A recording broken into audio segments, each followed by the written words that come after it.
ಬಾಗಲಕೋಟೆ ಜಿಲ್ಲೆಯ ಜಮಖಂಡಿ ನಗರದಲ್ಲಿ ಕರ್ನಾಟಕ ತಳವಾರ ಮಹಾಸಭಾದ ವತಿಯಿಂದ ಪ್ರತಿಭಟನೆ. ಸೆಪ್ಟೆಂಬರ್ 4 ಮಧ್ಯಾಹ್ನ 2 ಗಂಟೆ.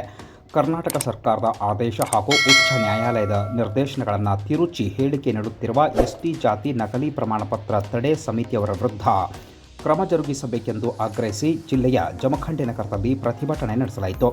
ಕರ್ನಾಟಕ ತಳವಾರ ಮಹಾಸಭಾದ ವತಿಯಿಂದ ನಡೆದ ಪ್ರತಿಭಟನಾ ಮೆರವಣಿಗೆಯಲ್ಲಿ ತಳವಾರ ಮಹಾಸಭಾದ ಪದಾಧಿಕಾರಿಗಳು ಎಸ್ಟಿ ಜಾತಿ ನಕಲಿ ಪ್ರಮಾಣಪತ್ರ ತಡೆ ಸಮಿತಿ ವಿರುದ್ಧ ಘೋಷಣೆಗಳನ್ನು ಕೂಗಿ ಆಕ್ರೋಶ ವ್ಯಕ್ತಪಡಿಸಿದರು.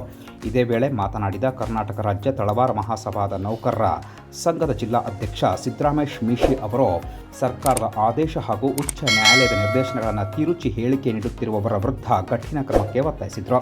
ನಗರದ ಪ್ರಮುಖ ಬೀದಿಗಳಲ್ಲಿ ಪ್ರತಿಭಟನಾ ಮೆರವಣಿಗೆ ಜರುಗಿತು. ನಂತರ ತಾಲೂಕಾ ಆಡಳಿತ ಸೌಧದಲ್ಲಿ ಉಪವಿಭಾಗಾಧಿಕಾರಿ ಶ್ವೇತಾ ಬೀಡಿಕರ್, ತಹಶೀಲ್ದಾರ್ ಸದಾಶಿವ ಮುಕ್ಕೋಜಿ, ಸಮಾಜ ಕಲ್ಯಾಣ ಇಲಾಖೆಯ ಸಹಾಯಕ ನಿರ್ದೇಶಕಿ ಅರ್ಚನಾ ಸಾನೆ ಅವರ ಮೂಲಕ ಸರ್ಕಾರಕ್ಕೆ ಮನವಿಯನ್ನು ಸಲ್ಲಿಸಲಾಯಿತು. ಈ ಸಂದರ್ಭದಲ್ಲಿ ಕರ್ನಾಟಕ ರಾಜ್ಯ ತಳವಾರ ಮಹಾಸಭಾದ ತಾಲೂಕಾ ಘಟಕದ ಅಧ್ಯಕ್ಷ ಸಂಗಮೇಶ್ ನಾಗ್ನೂರ್, ನಗರ ಘಟಕ ಅಧ್ಯಕ್ಷ ರಾಮಣ್ಣ ತಳವಾರ್, ಜಿಲ್ಲಾ ಮಟ್ಟದ ಖಜಾಂಚಿ ಕೃಷ್ಣ ತಳವಾರ್, ಕರ್ನಾಟಕ ರಾಜ್ಯ ತಳವಾರ ಮಹಾಸಭಾದ ಪದಾಧಿಕಾರಿಗಳು ಹಾಗೂ ತಳವಾರ ಸಮಾಜದ ಪ್ರಮುಖರು ಭಾಗಿಯಾಗಿದ್ದರು. ಕೈ ಇಡ್ರಿ ನೋಡ್ರಿ